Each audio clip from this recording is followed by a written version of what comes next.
சிம்ம ராசி அன்பர்களே, இந்த வருடம் குருவானவர் மேசராசியை விட்டு ரிஷப ராசிக்கு மே 1ஆம் தேதி மாலை சுமார் 5 மணி அளவிலே இடம்பெயர்ந்து செல்கிறார். மனதில் நினைத்ததை மறுகணமே அரங்கேற்ற வைக்கக்கூடிய எண்ணங்களுக்கு அதிபதியான சிம்மராசி அன்பர்களே, எந்த செயலையும் தலைமையேற்று வழி நடத்தக்கூடிய நாயகர்களே, எத்தனை பேரிடர் வந்தபோதும் சிங்கமென புறப்பட்டு செயல் நடத்தக்கூடிய அசகாய சூரர்களே, தாங்கள் சொல்லும் சொற்களில் எல்லாம் வெல்லும் சொற்களாக மாறுகின்ற அதிர்ஷ்டம் உள்ளவர்கள்தான் நீங்கள். ஜாதி மதம் இனம் பாராது எல்லோருக்கும் உதவக்கூடிய குணமுடையவர்களே, எவர் வந்து எதிர்த்த போதும் நீங்கள் அஞ்ச மாட்டீர்கள். தாங்கள் செல்கின்ற போது கூப்பிட்டு பேசுபவர்களாக இல்லாமல் கும்பிட்டு பேசுபவர்களாக இருப்பீர்கள். தாங்கள் கட்சி பொறுப்பில் இருந்தாலும் கடைநிலை பொறுப்பில் இருந்தாலும் உச்சத்தின் எல்லையில் இருப்பவர்கள்தான் இந்த சிம்ம ராசிக்காரர்கள்.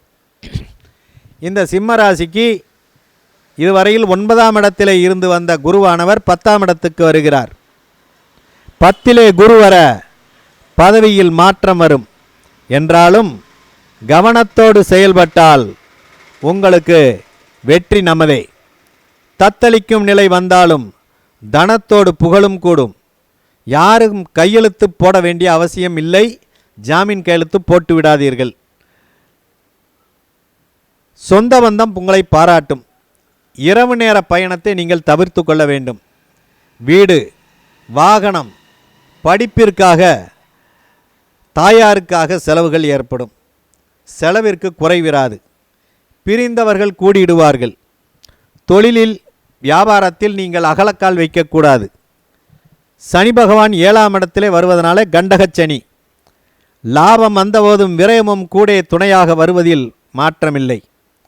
சூழும் பகை விலகவும் துணிவோடு செயல்பட்டால் நாளும் பொழுதும் நல்லதே நடக்கும். தம்பதியரிடையே அடிக்கடி கருத்து வேறுபாடுகள் ஏற்பட்டு ஏன் பிரிவினைகள் கூட வந்து மாறலாம். கூட்டுத் தொழிலிலே கவனம் தேவை. வாகன வேகத்தினை நீங்கள் குறைத்து கொண்டு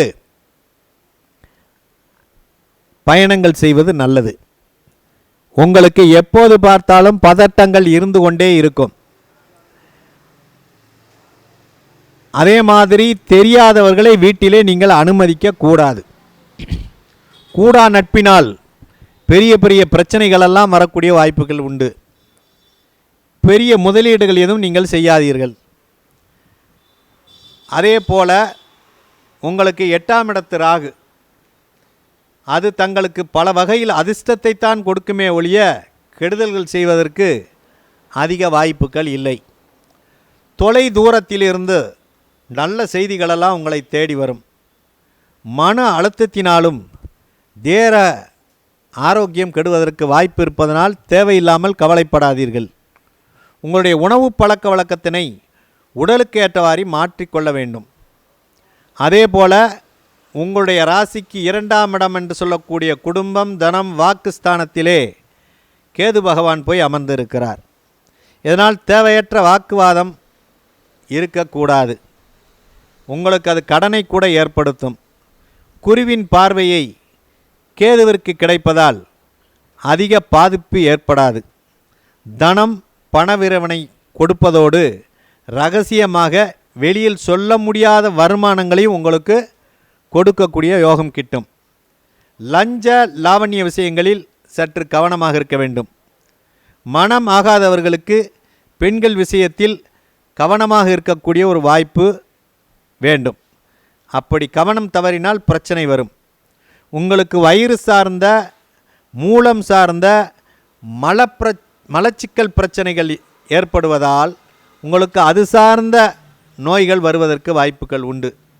ஆகவே நீங்கள் கருணைக்கிழங்கு கடுக்காய் சார்ந்த மருந்துகளை எடுக்க உங்களுக்கு நலம் பயக்கும். திட்டையில் இருக்கக்கூடிய குரு வழிபாடு, குரு பகவான் வழிபாடு செய்ய மிகச் சிறப்பு. உங்களை பொறுத்தளவில் 7ஆம் இடத்துல சனி இருப்பதால் முடிந்தால் ஒரு தடவை குச்சனூருக்கு சென்று வந்தால் இந்த குருப்பெயர்ச்சி உங்களுக்கு நலம் பயக்கும் என்று கூறி முடிக்கிறேன். நன்றி, வணக்கம்.